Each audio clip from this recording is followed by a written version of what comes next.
મહત્વપૂર્ણ સમાચાર સામે આવી રહ્યા છે તેના પર નજર કરી લઈએ। મળતી વિગતો અનુસાર અમદાવાદમાં ભારત અને ઇંગ્લેન્ડ વચ્ચે આજે ત્રીજી વનડે રમાઈ રહી છે, ત્યારે તેને લઈને વધુ વિગતો સામે આવી રહી છે। ભારતે ઇંગ્લેન્ડને જીત માટે 357 રનનો લક્ષ્યાંક પણ આપી દીધો છે। તો આ સાથે જ શુભમન ગિલે 95 બોલમાં સદી ફટકારી છે અને ત્યારબાદ જો વાત કરવામાં આવે તો શુભમન ગિલ અને કોહલી વચ્ચે 116 રનની પાર્ટનરશિપ પણ આજના આ મેચમાં જોવા મળી હતી, ત્યારે વિરાટ કોહલી અને શ્રેયસે પણ અડધી સદી ફટકારી હતી। તો અમદાવાદમાં આજે મહામુકાબલો છે અને તે અંતર્ગત જે પ્રમાણે વિગતો હાલ સામે આવી રહી છે, વિરાટ કોહલીની કરિયરની 73મી અર્ધસદી તેઓએ ફટકારી। અમદાવાદમાં ભારત અને ઇંગ્લેન્ડ વચ્ચે આજે ત્રીજી વનડે।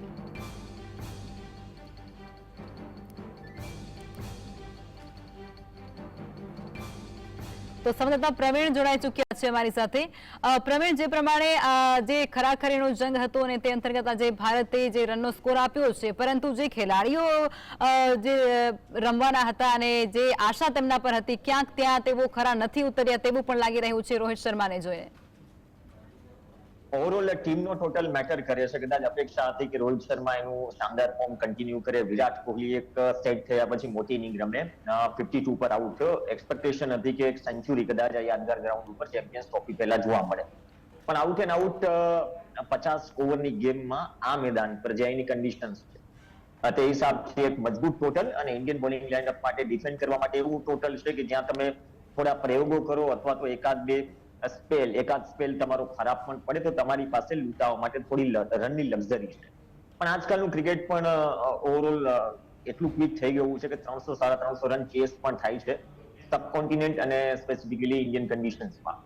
ઓવરઓલ ઇન્ડિયન ટીમને બેટિંગ મળી છે, કેમ કે ટોસ હાર્યા, રોહિત શર્મા જે સ્ટાઇલમાં ફેશનમાં ચોથા પાંચમા સ્ટમ્પ પર આઉટ થયો એ પછી જે રીતે ઇનિંગ સંભાળી, એક એગ્રેસિવ ઇન્ટેન્ટ સાથે શુભમન ગિલ અને બીજા એન્ડથી કોમ્પ્લિમેન્ટ કર્યું વિરાટ કોહલીએ, એ જે પાર્ટનરશિપ છે, કદાચ ક્રિકેટ ફેન્સ નિરાશ થયા કે વિરાટ કોહલીની એક 3 આંકડાવાળી ઇનિંગ એ જોવાનું મિસ કરી ગયા, કેમ કે જે કોન્ફિડન્સ સાથે જે કોન્ફિડન્સ ઘણા લાંબા સમયથી ગાયબ હતો જે વિરાટ કોહલીની બોડી લેંગ્વેજમાં હોય છે, એ પછી બધાએ એ રોલ નિભાવ્યો, એ ચાહે શ્રેયસ અય્યર હોય, કેમ કે એક એન્ડથી જે એગ્રેસિવ ઇન્ટેન્ટ સાથે બેટિંગ જોઈએ આ ફોર્મેટમાં એ વેધરે શુભમન ગિલે કરી છે અથવા શ્રેયસ અય્યરે કરી છે।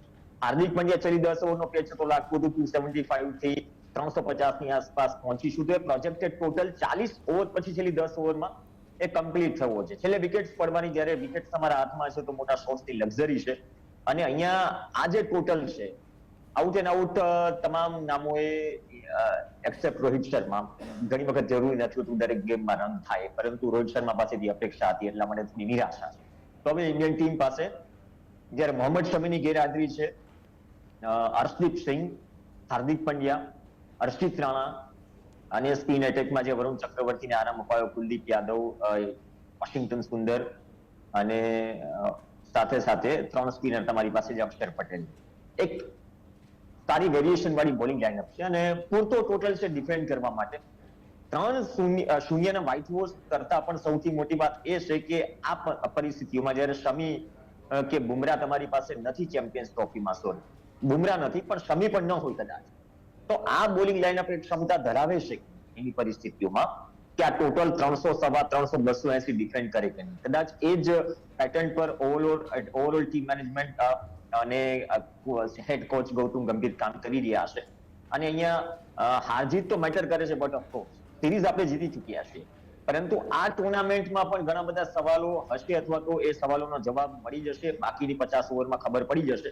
પણ એક સારું ટોટલ લકમાં જે અહીં પરિસ્થિતિઓ છે અને પરિસ્થિતિઓમાં જે બેટિંગ ઓર્ડરે ટોપ ટુ 6 સુધી જે કંઈ પણ પરિસ્થિતિ હિસાબથી પાર્ટનરશિપ બિલ્ડિંગ હોય કે પછી મોટા શોટ્સની વાત હોય, જેને ટાર્ગેટ કરવાની વાત હોય, ઓવરઓલ એક કમ્પ્લીટ ઇનિંગ પહેલા હાફમાં રહી બેટિંગ યુનિટ તરીકે ઇન્ડિયન ટીમ લકમાં। જી પ્રવીણ, રોહિત શર્મા અને વિરાટ કોહલી તો તેમના જે રેકોર્ડ હતા તે ન કરી શક્યા છે, પરંતુ અહીંયા શુભમન ગિલે આજે પોતાના નામે એક રેકોર્ડ કર્યો છે, એના વિશે તમે શું કહેશો? શુભમન ગિલ માટે આમ પણ આ ગ્રાઉન્ડ ખાસ છે, કેમ કે પહેલા તો હાર્દિક પાંડ્યા ગુજરાત ટાઇટન્સની કમાન સંભાળતા હતા આઈપીએલમાં, હવે શુભમન ગિલ, અને મેક્સિમમ આઈપીએલ ની તમામ game as a home ground Narendra Modi સ્ટેડિયમમાં રમે છે, તો આ પરિસ્થિતિઓથી વાકેફ છે। અને એક ગટ ફિલિંગ હોય છે કોઈ પણ ક્રિકેટરના અંદર કે એ જ્યારે હોમ ગ્રાઉન્ડ હોય અથવા તો સ્પેશિયલ કોઈ વેન્યુ હોય ત્યાં એક અલગ લેવલ પર જ નીકળે છે. એ જ પ્રકારની સ્થિતિ આજે શુભમન ગિલની હતી. અને જે સ્ટ્રાઇક રેટ સાથે 100 કર્યા છે એ આદિલ રશીદને સ્ટેપ આઉટ કરીને લોંગ ઓન કે લોંગ ઓફમાં સિક્સર મારવાની વાત હોય કે જ્યારે તમારા પેસર્સ પીટાઈ રહ્યા છે તો બીજા એન્ડ પરથી તમે સ્પિનર્સને પણ હાવી ન થવા. આ 100 કરતા સૌથી મોટું કામ એ મેન્ટેલિટી બ્રેક કરવાનું આજે શુભમન ગિલે પહેલેથી જ કર્યું અને એના કારણે જે અસર પડતી હોય છે કે મેન્ટલી તમારી બેટિંગ લાઇનઅપ કે જે ફર્ધર કે નોન સ્ટ્રાઇક એન્ડ પર હોય છે એ બેટ્સમેન રિલેક્સ ફીલ કરે છે. રિલેક્સ ફીલ બખૂબી શુભમન ગિલે આજે વિરાટ કોહલીને પણ કરાવી છે. રેકોર્ડ તો બન્યો છે એક યાદગાર 100 કોઈ પણ ક્રિકેટર માટે 3 નંબરનો આંકડો થાય એટલે યાદગાર 100 હોય.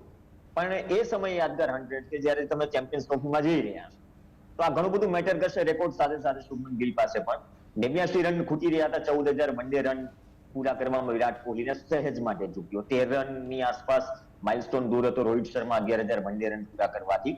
માઇલસ્ટોન તો સર થતા રહેશે, બંને સ્ટાર નામો હશે, કદાચ ચેમ્પિયન્સ ટ્રોફીમાં થઈ જશે પહેલી ગેમમાં કે બીજી ગેમમાં. પણ સિનિયર્સ ટ્રેક પર આવ્યા.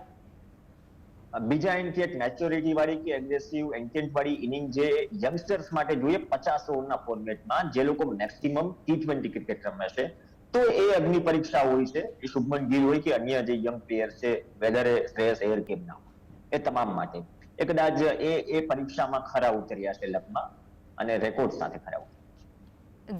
જી પ્રવીણ, જોડાયા તે બદલ આપનો આભાર.